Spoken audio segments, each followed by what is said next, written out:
Hello dear students, today we are going to discuss a very important topic of wave optics, that is interference of light. Interference of light can only be proved if you consider light to be of wave nature, and it can be explained on the basis of wave theory. Some examples of interference of light from our daily life are, as you can see, colors on the CD and the soap bubble showing different colors. So the first thing is, what do you mean by interference of light? The phenomena of redistribution of light energy due to the superposition of light waves from two coherent sources is called interference. यानी interference का मतलब है light का redistribute होना जब light दो coherent sources, remember coherent sources से emit की जाती है. यानी if you have one wave which is propagating and similar wave is there, then you know that if the crest falls on the crest and trough falls on the trough, you will get a maxima. But if the crest falls on the trough, you will get a minima or no light. तो इसमें हमारे पास light जो है वो redistribute हो रही है, यानी कहीं पे हमें मैक्सिमा मिल रहा है, कहीं पे हमें मिनिमा मिल रहा है. तो इस फिनोमिना को कहा जाता है interference. But the essential condition, अगर आपको कोई पूछे what is the essential condition for interference, the essential condition is that the light sources should be coherent. Now let us understand what do you mean by coherent and incoherent sources and why they are necessary for interference. Now as we have read that for interference and for redistribution, either crest falls on the crest or crest falls on the trough to give a definite pattern and to give a definite redistribution of energy.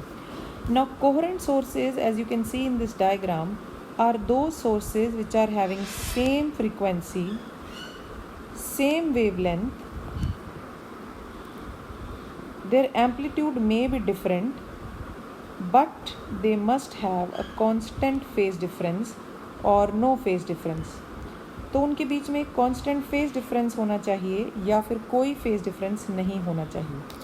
Whereas the incoherent sources, as you can see, are those sources जिनकी wavelength, frequency, amplitude सब अलग अलग है. They are having different wavelengths, different frequencies, different amplitude, and there is no constant phase difference. And you can see in this diagram also, अगर हमारे पास sources coherent ना हो, यानी ऐसे sources हों, तो हमें कभी भी एक definite pattern नहीं मिलेगा. यानी interference of light is not possible if you have incoherent sources. So the coherent sources is the essential condition for interference to take place. The phenomena of interference of light was demonstrated by Thomas Young, and this experiment also establishes the wave nature of light. So first condition for interference is that the sources should be coherent and two sources are required. तो Young's ने क्या किया, एक single source लिया और उस single source को एक ओपनिंग, एक नैरो ओपनिंग से light passes, as you can see in this diagram, in the form of wave fronts. Now these are the spherical wave fronts because हमने इस चैप्टर में हाइजेंस वेव थ्योरी के form में ये समझा that the light is propagating in the form of wave fronts. Now a single source can give rise to two sources which will give you coherent light. तो एक single source ही coherent sources दे सकता है, and that is why the name is double slit experiment, because a single source is again split into two openings.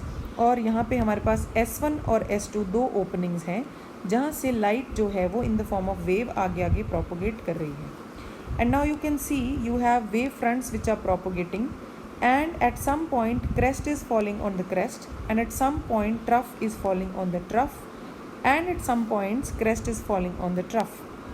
And you can see there is a screen which is placed at a distance d. So in this experiment we have this distance between the two slits as small d. So you will always remember that small d is the distance between the two slits, and capital D is always the distance from the screen to the slit. और हम देख सकते हैं कि screen पे हमें एक definite pattern मिल रहा है एज शोन, यानी जहाँ पे क्रेस्ट पे और ट्रफ पे फॉल कर रही है, वहाँ पे हमें एक इंक्रीज्ड एम्पलीट्यूड मिल रहा है, which are known as fringes. These are known as fringes. So you are getting alternate dark and bright bands. तो यहाँ पे हमें लाइट मिल रही है मैक्सिमम, सो हम कहेंगे this is a bright band या ब्राइट फ्रिंज. और जहाँ पे क्रेस्ट ट्रफ पे और ट्रफ क्रेस्ट पे फॉल हो रही है, वहाँ पे हमें मिल रही है darkness. If the amplitude is same, तो इसको हम क्या कहेंगे, this is a dark fringe. Then you have again a bright fringe, then you have a dark fringe, then bright fringe and then dark fringe. and you can see कि यहाँ पे light का क्या हो गया, लाइट का redistribution हो गया और हमें कहीं पे मैक्सिमास कहीं पे मिनिमास मिल रहे हैं depending on some conditions that will also derive. So let us derive the conditions for getting the maxima and minima. With the help of this diagram you can understand Young's double slit experiment better, that this is a single source जिससे light क्या हो रही है, split हो रही है दो sources में. Now you can see this line is a crest and this dotted line is a trough. यानी हमने ये जो वेव प्रोपोगेट कर रही है उसको वेव फ्रंट की फॉर्म में शो किया है as spherical wave fronts and crest trough crest trough crest trough. But when it passes from this A and B double slit, तो हमारे पास यू कैन सी कि हमारे पास कहीं कहीं पे क्रेस्ट पे और ट्रफ पे फॉल हो रही है. यू कैन सी क्रेस्ट पे, ट्रफ पे, क्रेस्ट पे, ट्रफ पे, and you can see that you are getting a bright band. This is a bright band, यानी हमें यहाँ पे मैक्सिमम इंटेंसिटी मिल रही है, तो हम इसको नाम देते हैं एक bright band. But you can also see जहाँ पे हमारे पास ये डॉटेड लाइन दूसरी लाइन से मीट कर रही है, यानी क्रेस्ट ट्रफ पे और ट्रफ क्रेस्ट पे फॉल कर रहा है, क्रेस्ट ट्रफ पे और ट्रफ क्रेस्ट पे फॉल कर रही है, वहाँ पे हमें डार्क बैंड मिल रहा है, यानी मिनिमा मिल रहा है, and this is known as a dark fringe या dark band. And at the centre, now remember, at the centre you will always get a maxima and it is known as central maximum. Centre में हमें हमेशा maxima मिलेगा because centre पे आप देख सकते हैं there is no path difference, crest पे और ट्रफ पे ही फॉल कर रही है, so you will get a central maxima. And above that and below that you will get alternate fringes and alternate bands. Now to mathematically find the conditions for maxima and minima, or we can write the conditions for constructive and destructive interference. A very important board question also. आपको derive करनी आती हैं conditions for constructive and destructive interference, और conditions for bright and dark bands, या conditions for maxima and minima. Now for that we must have two coherent sources. So let us consider y1 as a sin omega t and y2 as b sin omega t plus phi, यानी दो waves जिनमें एक constant phase difference है और उनका amplitude अलग अलग है. Now when they super impose, जब ये सुपर इम्पोज करेंगी तो हमको रिजल्टेंट में एक सिंगल वेव मिलेगी and that will be obtained by adding these two waves. So we will add them a sin omega t plus b sin omega t plus phi. Now if you expand this using the formula of sin a plus b, so you will get sin a cos b plus cos a sin b. To further simplify this we can write it as, हम sin वाली terms को इकट्ठा कर लेते हैं, तो हमारे पास एक है a sin omega t और दूसरी है ये वाली, तो sin omega t कॉमन आ जाएगा और हमारे पास ये बन जाएगा a plus b cos phi plus b cos omega t sin phi. Now to further simplify this, we will put a plus b cos phi as r cos theta. So put a plus b cos phi as r cos theta, where theta will be the angle of the resultant wave. जो resultant wave हमें मिली वो जो angle बना रही है या जो उसका फेज़ है वो है theta. And put b sin phi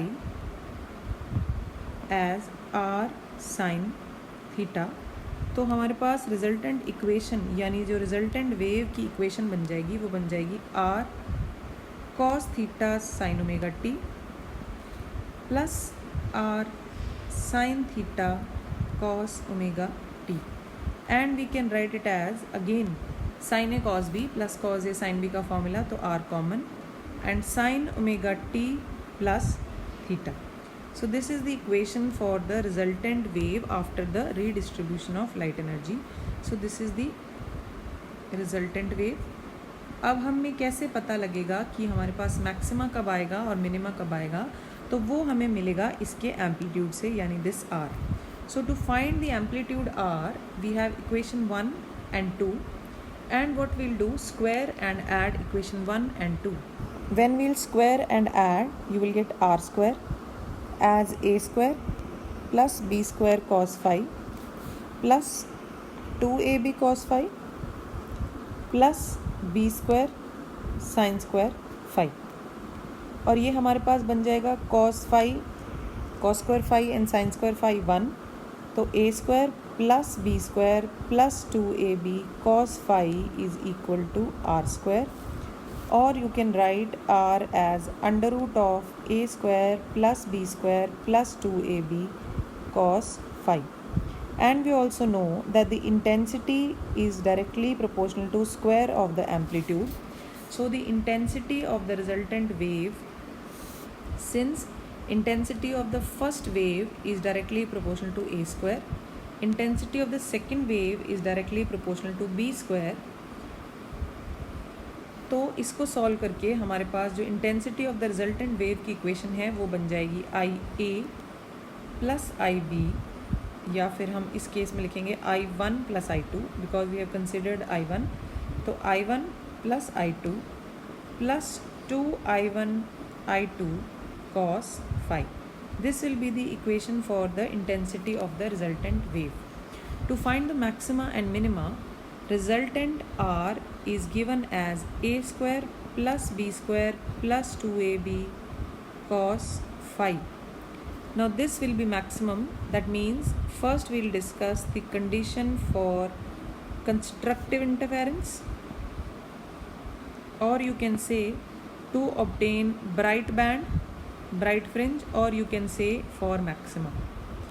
Cos phi should be maximum, और cos phi की मैक्सिमम वैल्यू है +1, और cos phi +1 होता है हर इवन वैल्यू पे, यानी it will be cos 2n pi, odd value of pi पे. तो जो मैक्सिमम रिजल्टेंट होगा वो बन जाएगा a square plus b square plus 2ab, क्योंकि cos phi तो बन जाएगा 1, और ये बन जाएगा a प्लस b. तो maximum resultant is a plus b. So the condition is that phi should be 2n pi. This is the condition for the phase difference, and to find the condition for path difference, we have the relation between the phase and path as path difference is equal to, यानी हम लिखेंगे phi is equal to 2 pi by lambda into x. Remember हमने 11th class में ये relation use किया था, where x is what? X is the path difference. x हमारे पास path difference है. So to find the path difference, if phi is 2n pi, it will be 2n pi is equal to 2 pi by lambda into x. और x find करने के लिए हमारे पास 2 pi will be cancelled with 2 pi and x comes out to be n lambda. यानी constructive interference के लिए दो waves में 1 लैम्डा या 2 लैम्डा या 3 लैम्डा का डिफरेंस होगा, then it will give rise to constructive interference. Next is the condition for destructive interference. The resultant that is a square plus b square plus 2ab cos phi should be minimum, और minimum होने के लिए angle should be minimum, and cos phi की minimum value is -1. Destructive interference. Now in this diagram you can see the intensity pattern या distribution of intensity. Suppose दो interfering waves हैं, उनका amplitude same है, तो maximum intensity will be a plus b का whole square, and if both are equal to a, तो हमारे पास maximum intensity बन जाएगी 4a square. So you can see in this diagram, bright will be equally bright and they will be having the intensity as 4a square, and for minimum amplitude is a minus b, so a minus a you will get 0. तो minimum intensity होगी 0, तो dark will be equally dark. So either you get a maxima or a minima, so you'll draw the intensity pattern like this: maxima, minima, maxima, minima. All the bright fringes will have the same intensity and all the dark fringes will have the same intensity. To sum up, the conditions for sustained interference are that the two sources must be coherent, the most important condition. They must have the same plane of polarization, and this condition is also important, that the two sources must be very close and the pattern must be observed at this distance. तो ये condition है width of the fringe के लिए. Sources monochromatic होंगे तो हमें alternate dark और bright bands मिलेंगे, but the if sources are white light तो हमें फ्रिंजेस मिलेंगी डिफरेंट कलर्स की. And the two waves must be having same amplitude. So this fourth point we will discuss when we will study about the fringe width, that you will get the colored pattern on the screen if you use white light, but कौन सी ज़्यादा wide होगी, कौन सी small होगी, center में maxima होगा, that we'll discuss when discuss about the fringe width. Okay.